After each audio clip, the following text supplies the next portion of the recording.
Hey, what's up guys? Welcome to my channel. I thought I'd start kind of a vlogging for fun video series, hopefully going forward here. I can do it more like whenever I start racing the RC car stuff. More coming up. It's indoor season right now. We've only got a few more months left of it, and I thought I'd kind of give you guys some insight on the cars I run, the equipment that I use, kind of my schedule going forward, what's going to be going on with that. Hopefully this channel can be insightful. Setup tips, information, kind of what I'm doing, how I'm doing it, when I'm doing it. There's a lot of great channels out there. It just looked like fun, so hopefully for you guys it's just as fun as it is watching as it is for me making them. I've never really done the vlogging stuff before, so hopefully I'll be all right. You guys can kind of understand me and have some fun with me. So starting off, I'll kind of show you the equipment that I run and go from there. All right, so this is my Team Velocity VSA Sprint car. It is the offset chassis. I think they offset at about 7 millimeters, so it's not as Jurassic as some of the chassis out there, but it's still enough to get the job done on high bite tracks, which is mainly what I run at around here in the area of Evansville, Indiana. We've got about 3-4 tracks within an hour to 2 to 3 hours of me. That are all really awesome. They got great people running there, and I'm learning a lot. I've probably got 5 shows under my belt with this new car since December. I've got 4 wins and a second, so it's been a great car, and the people that are making it and use it, they've helped me out a lot on setup information here lately. So it's an easy car to get into. There's a lot of information out there, and it's buggy based. It's off of I mean, you can use anywhere from the B6.1 all the way to the B6.4 they have out now. But I'll kind of give you a little bit of insight of what I've got going on this one. This is my VLA. This is the late model version. Still working on this. It's in the process of getting the body for it. Waiting on that. So hopefully that will be here before a race coming up that I'll tell you about. But before we get into this, I want to kind of give you some information on the equipment that I run, why I run these cars, and kind of how I got into the dirt oval stuff. So I got back into the dirt oval stuff this year after a 2-year hiatus. I was running off-road nitro, a little bit of 10 scale off-road, kind of doing a little bit of everything. I was even running some gas-powered boats, racing them and having a lot of fun. And I've always been to the dirt oval stuff, so I thought I'd get back into it, get back with all my friends at all the tracks that I know, and go from there and have some fun. So the dirt oval stuff, I've got into it, started in 2014 racing RC cars, dirt oval out in Kansas City, Missouri, Fastlane RC Raceway and Skips RC Raceway. And then it kind of branched off. I started running some mod sprint, started running some SE modified, some mod late model, kind of every class you can imagine. My very first car ever actually was a Traxxas Slash that I put a modified body on. It was honestly probably the most fun class I've ever raced to this day. Very competitive, a lot of fun guys in the class that you race with. They come from all walks of life and all backgrounds of motorsports. So that's the cool thing about dirt oval and any RC car racing, really. You get people from every genre, every sport. I love it. It's a lot of fun. They translate well to the big cars in terms of setup. Yeah, it's very hands-on, and it's pretty cool. They're very realistic. So that's mainly why I got into the dirt oval stuff again, and that's why I'll continue to race them. So about my cars. So back to my cars. So this is, like I said, the VSA Team Velocity offset sprint chassis. You can buy it off their site. It comes with a builder's kit. It comes with the chassis, shock towers, your front bumper, pretty much everything you need to get going. They come with their own. They have their own steering system that's aluminum, their own kick-up system that's aluminum. They have adjustable pills for the front, which I think is awesome. They're carbon fiber. I don't know if you can see that one up the front there. They still use all the team associated pill holders, and pretty much this is a stock car. I mean, like, you can get it just off their site. The only thing I've done, I put Boca bearing balls for the thrust bearing, and then the actual main diff balls themselves. That's all Boca bearing ceramic. I've got Boca bearing throughout the car. and I added a titanium top. This is the long screw that goes through the top shaft. Shocks, they're the stock shocks like they come with, 23 millimeter bodies with 21 millimeter shafts. You see here, I think that's actually it. These are actually stock out of the kit. They come with an adjustable steering arm system. I think there's 2 to 3 holes in the one that you can get from them.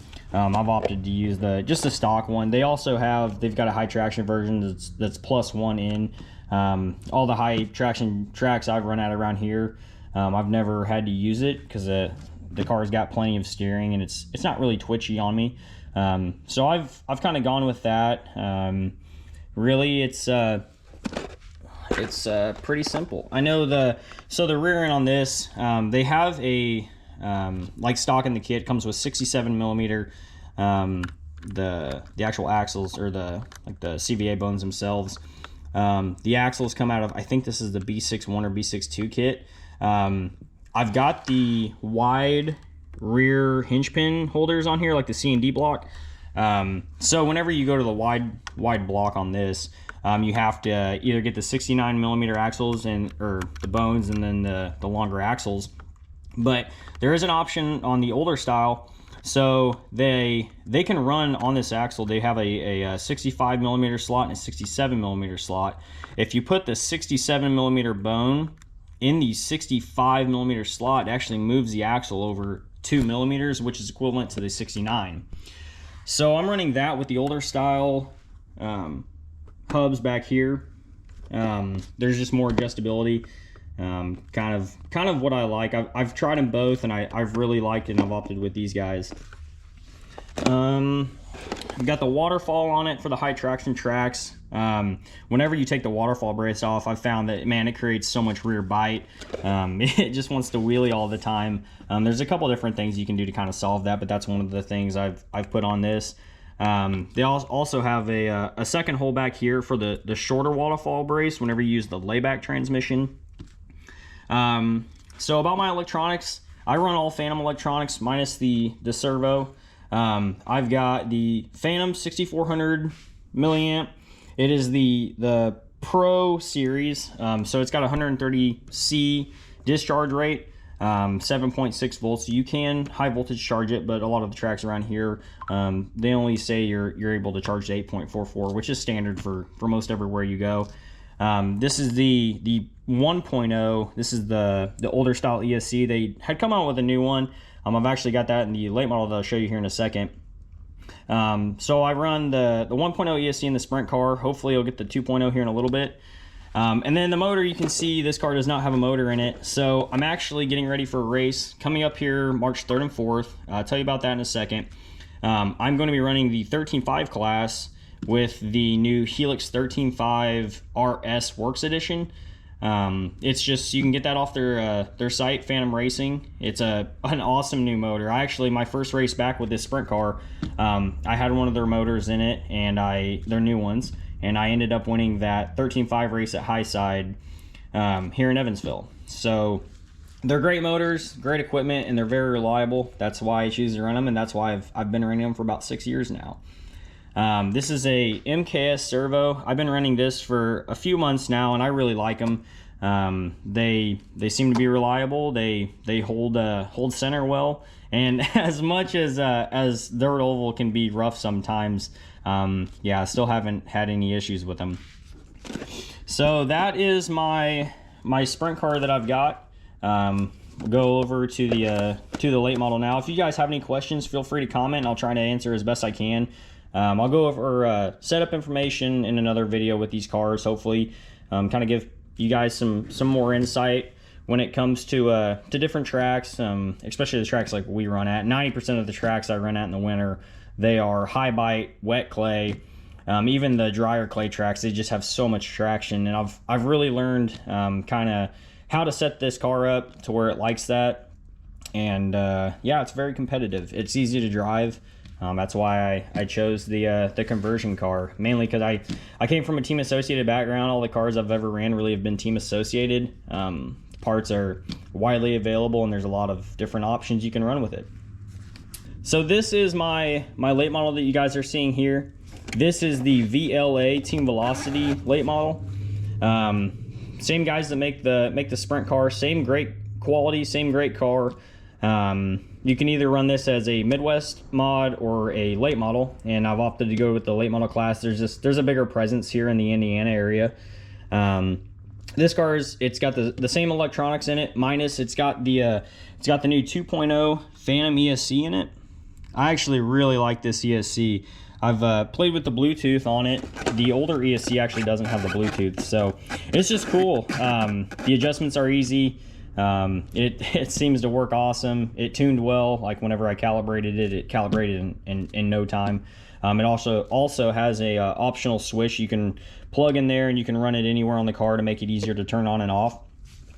Still running the 6400 milliamp, the high voltage battery, 130 discharge. And this car is also, it's going to be ran at the race I'm going to in March as a crate late model, which is the 13.5 class. So running both stock classes at that race. Hopefully we can do well and show out the Phantom products and just have some fun. It's going to be a fun deal. It's also one of the bigger indoor dirt oval races that's happening, kind of to finish out the year for dirt oval stuff. This car, this is basically bone stock, same as you can get it just from their site. It's got the same 67 millimeter option, the axle, or the bone with the axle that I talked about on the Sprint. Still running the 6.1, the hubs on it. You have the option on both cars actually to run a top brace for the steering that goes off the kick up here, and they can attach the actual steering arm to kind of make the steering more precise, kind of gives it more of a solid feel to the track. On these high bite tracks, man, you really want the steering to be calm and neutral. So I've actually taken them off to allow some flex so the car doesn't bite as hard. Still the waterfall brace on this. Yeah, it's just like you can get it off their site for both of these cars, and it's a great company to go to. They answer questions well, and they kind of talk to you throughout any time of the night is what I've come to realize. I work nights, so it's kind of hard for me. I sleep throughout the day, and then at night, they still seem to be up and answer my questions. So couldn't ask for a better system and a better chassis to deal with. All right, guys, so an update on what I'm gonna be doing here within the next couple of weeks. So next week I'm actually getting both cars ready. Hopefully the late model and the Sprint will be done, but I'll be for sure running the Sprint car the 18th and 19th. I'll be running the 18th at Dawson Springs in Kentucky. They have a 13.5 class. I'll kind of shake the new motor down there, kind of shake the setup down for this race coming up in March.